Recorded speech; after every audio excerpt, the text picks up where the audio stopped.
kawan-kawan muda, kenalin aku Dinda. Kalian masih ingat gak sih diskusi serial pelakon jalanan yang diadakan oleh Kontras Aceh? Hari ini Kontras Aceh kembali mengadakan diskusi serial pelakon jalanan Vol 3 dengan tema seksualitas cerita yang belum terceritakan. Kira-kira apa sih maksud dari seksualitas cerita yang belum terceritakan? Yuk simak penjelasan berikut.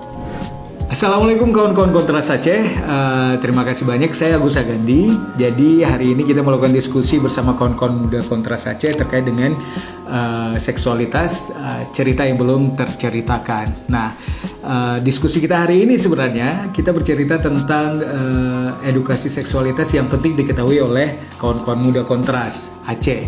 Terutama bagaimana cara kita mengetahui bahwa siapa kita, kemudian siapa yang kita suka, terus juga bagaimana kita menunjukkan diri kita dan bagaimana kita menjalin hubungan dengan orang lain di sekitar kita.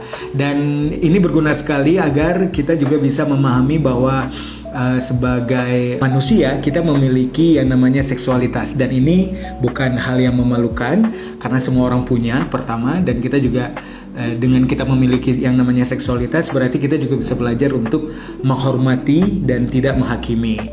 Dan berikutnya adalah yang penting adalah kita tahu batasan, kemudian kita juga bisa belajar saling menghargai, dan kita juga bisa bicara dengan aman dengan orang lain. Nah, lalu yang harus kita ingat kawan-kawan muda Kontras Aceh bahwa kita memiliki tubuh dan ini adalah milik kita, bukan milik orang lain. Jadi kita harus berhak dan untuk merasa aman dengan apa yang kita miliki, terutama dengan tubuh kita.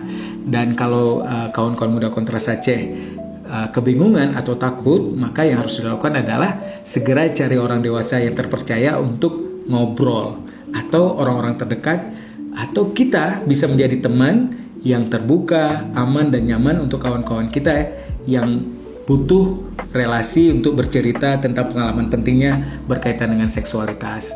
Kawan-kawan muda Kontras Aceh yang luar biasa hebat, Bagus juga menyarankan bahwa sebagai kawan-kawan muda Kontras Aceh, mari kita menjadi pribadi yang mendengar tanpa menghakimi orang lain.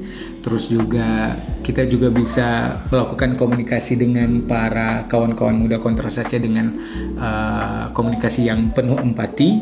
Dan tentunya fungsi kita sebagai kawan-kawan muda Kontras Aceh adalah menciptakan lingkungan yang suportif, baik di rumah, di tempat kerja, di lingkungan sosial dan masyarakat. Kawan-kawan muda Kontras Aceh, sebagai generasi muda, maka yang harus kita lakukan supaya kita juga semakin lebih percaya diri dan kita juga bisa memaknai seksualitas yang ada di tubuh kita, maka mari kita edukasi diri dan orang-orang di sekitar kita mengenai seksualitas.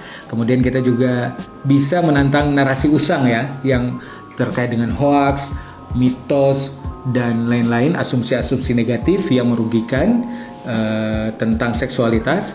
Dan kita juga mendukung kebijakan kesehatan seksual dan reproduksi, serta yang paling penting adalah menjadi teman yang aman dan terbuka untuk kawan-kawan muda Kontras lainnya yang memiliki pengalaman penting terkait seksualitasnya. Terakhir, kesimpulan dari diskusi hari ini adalah bahwa ada banyak cerita yang belum diceritakan, bukan karena cerita itu nggak penting, tapi cerita-cerita ini hanya menunggu ruang yang aman dan nyaman untuk bisa berbagi tentang pengalaman pentingnya. Gitu. Terima kasih. Nah, itu dia tadi penjelasan dari fasilitator kita, Bang Agus Agandi. Semoga penjelasan dari beliau kita bisa lebih aware terhadap diri kita sendiri dan lingkungan sekitar. Nah, buat kalian jangan lupa stay tune diskusi serial pelakon jalanan Vol selanjutnya yang diadakan oleh Kontras Aceh. Bye-bye!